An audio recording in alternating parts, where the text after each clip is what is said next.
Coucou les chéris, j'espère que vous avez passé une bonne journée. Ce soir, pour l'histoire du soir, je vais vous lire Un loup dans ma chambre de Michel Piquemal et Vanessa Gauthier, aux éditions du Père Castor. C'est parti. Un loup dans ma chambre. Un soir, juste au moment de s'endormir, Benjamin aperçoit une drôle de tache grise sur la tapisserie de sa chambre. Tiens, on dirait un loup. Voilà Benjamin dans sa chambre.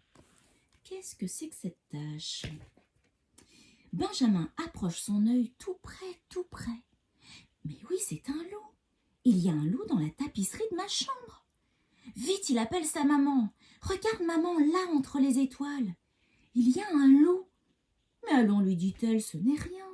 Ce n'est rien qu'une tache, une toute petite tache de rien du tout. Allez, dors Benjamin. Il faut dormir. Regardez. Il a raison Benjamin, il y a une tache dans la tapisserie de sa chambre, alors que maman elle dit que c'est rien du tout. Mais non, c'est bien un loup. Benjamin en est certain. Chaque nuit il l'entend qui appelle. Ouh, ouh. Le loup est sans doute prisonnier, il veut sortir. Mais qu'est-ce que peut faire Benjamin? Il n'a pas de pouvoir magique pour le délivrer. Alors il se contente de lui dire « Chut, sois gentil s'il te plaît, je veux dormir. » Et le loup se tait. Regardez, vous voyez là la petite tache? Mais au beau milieu de la nuit, d'une nuit de pleine lune, le loup se remet à hurler. Ouh, ouh. Les yeux tout pleins de sommeil, Benjamin se tourne vers la tapisserie. « Mais qu'est-ce que tu as? Allons, tiens-toi tranquille, je dois dormir. » Regardez, vous voyez, il essaye de dormir, le pauvre petit Benjamin. Ça ne fait rien. Le loup continue à pousser ses « ouh, ouh ». Ils sont si tristes, si plaintifs que Benjamin en est très ému. Il a peut-être un très gros chagrin, se dit-il. « Tu veux un câlin, mon loup-garou ?» Il se tourne vers le papier peint et il embrasse la tête du loup. Regardez, vous voyez? Miracle! Voilà le loup délivré. Il sort de la tapisserie et vient faire des cabrioles sur la moquette de la chambre de Benjamin. Et oui, il y avait bien un loup qui était capturé dans le mur. Mais que s'est-il passé? Benjamin n'est pas très rassuré. Il regarde avec des yeux ronds ce gros animal tout poilu, au croc brillant et pointu. Regardez, vous voyez, il n'est pas très rassuré. Et puis lui, il joue tranquillement avec la petite voiture de Benjamin. Ben oui, parce que d'habitude, les loups, qu'est-ce qu'ils font? Ils croquent les enfants. Ne raconte-t-on pas dans les histoires que les loups mangent les petits-enfants, dit Benjamin.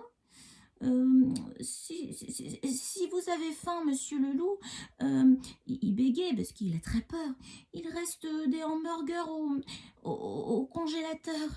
N'aie pas peur, lui dit le loup en riant. Je ne vais pas te croquer. Parce que d'habitude, c'est plutôt ça qu'il se passe. Eh bien là, pas du tout. Ce loup, il est plutôt très sympa, dis-moi. Vous êtes sûr de ne pas avoir un petit creux dans votre gros ventre? Ah oui, il y a aussi des boîtes de pâté dans le placard, si vous voulez. Mais non, je te dis, un méchant sorcier m'avait enfermé et ton baiser m'a délivré. Je veux te récompenser. Regardez ce méchant sorcier qui avait emprisonné dans le mur le petit loup. Le loup sort de sa poche une petite image. Ben, c'est votre photo, s'exclame Benjamin. Tout juste, répond le loup. Il lèche le dos de l'image avec sa grosse langue rouge et clac, il la colle sur le mur, juste à l'endroit d'où il est sorti. Vous voyez la photo du loup. Et là, il propose de mettre à la place de la tache grise sa photo. Tu vois, dit-il au petit garçon, c'est un loup mangeur de cauchemars. Il veillera sur toi. Si un mauvais rêve vient t'embêter, crac, il n'en fera qu'une bouchée. Oh, chouette, s'écrie Benjamin. Comme ça, je n'aurai plus jamais peur, même quand il y aura le tonnerre et les éclairs. Vous voyez, ils se sont endormis tous les deux. C'est trop mignon. Il a un nouveau copain. Benjamin voudrait le remercier, lui serrer la patte. Mais pfout, la fenêtre s'est ouverte et le grand loup a déjà disparu. Alors Benjamin fait un gros bisou à l'image de la tapisserie et se rendort en souriant. Regardez, il voulait lui aussi le remercier, mais il est déjà parti. Alors il lui fait un gros bisou et il s'endort à nouveau paisiblement. Et voilà, l'histoire est terminée. Je vous souhaite une bonne nuit, faites de beaux rêves et à demain.